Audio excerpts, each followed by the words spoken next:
Bonjour et bienvenue à notre formation au baptême. Nous avons donc médité dans Romains chapitre 6, ensuite dans Éphésiens chapitre 2, Tite 3. Notre quatrième vidéo, c'était basé sur Romains chapitre 6, verset 5. Nous sommes devenus seule plante avec lui.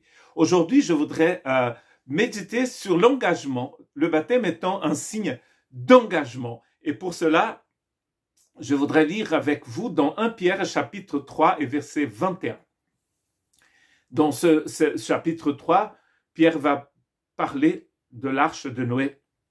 Et donc le baptême ici est comparé à l'arche de Noé. C'est une figure, nous aussi maintenant, nous sommes sauvés par un baptême qui ne consiste pas dans la purification d'une impureté physique, mais dans l'engagement d'une bonne conscience envers Dieu. Il nous sauve à travers la résurrection de Jésus-Christ. Donc ici, Pierre est d'accord avec Paul. Les Écritures sont toujours d'accord. Il y a une harmonie incroyable. C'est que nous sommes sauvés par la résurrection de Jésus-Christ.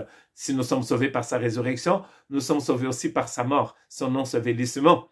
Et Pierre nous dit ici que le baptême n'est pas une purification de la chair.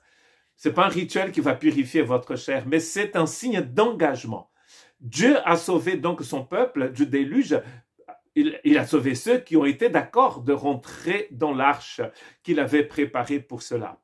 Ceux qui ont eu la foi et qui sont rentrés dans l'arche ont été sauvés. L'arche ici est comparée donc à ce baptême, notre identification avec Jésus. Et cela n'est pas en fait...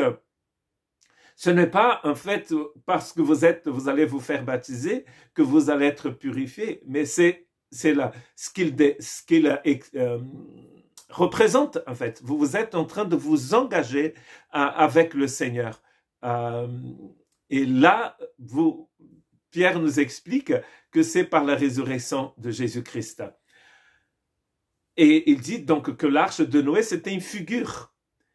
Mais maintenant, nous sommes sauvés par ce baptême qui consiste dans l'engagement d'une bonne conscience envers Dieu. Un engagement d'une bonne conscience envers Dieu.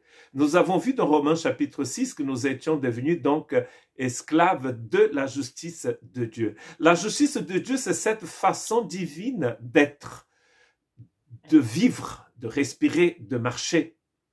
Comme certains disent que la justice de Dieu, c'est sa façon de marcher. Dieu fonctionne comme ça tout le temps. C'est-à-dire que Dieu n'a pas de différentes manières de fonctionner. Il n'y a pas de péché en lui, c'est écrit. Donc Dieu ne vit pas dans le péché. Dieu marche toujours dans une justice parfaite, sainte. Et Dieu veut, en fait, il nous a introduits dans cette justice parce que Paul nous dit que nous sommes devenus esclaves de la justice de Dieu. Et là, Pierre est en train de nous dire que par notre baptême, nous nous engageons dans une bonne conscience envers Dieu. Parce qu'il nous a sauvés au travers de la résurrection de Jésus-Christ. C'est-à-dire que vous faites confiance maintenant à Dieu qui va vous guider dans cette justice. Vous vous engagez. Moi, je compare souvent notre cours de baptême à un cours de mariage. Quand on explique aux couples qu'ils sont en train d'accepter de vivre ensemble et donc ils vont donc s'engager. Il y a une alliance qui est faite, qui est signée, qui est conclue entre ces deux personnes. Et bien sûr, en présence du Seigneur, le couple s'engage vis-à-vis de Dieu aussi. C'est pour cela qu'ils vont comparaître devant le pasteur pour demander la bénédiction de Dieu. Or ici, dans le baptême, le croyant vient devant Dieu et il s'engage avec lui. Il s'engage pas à faire quelque chose d'autre que d'accomplir la volonté de Dieu, de marcher dans la justice de Dieu. C'est un pas de foi, n'est-ce pas? Parce que nous sommes en train de mettre notre confiance dans l'œuvre parfaite du Christ Jésus. Parce que c'est ce que Pierre dit ici, il nous sauve à travers la résurrection de Jésus-Christ.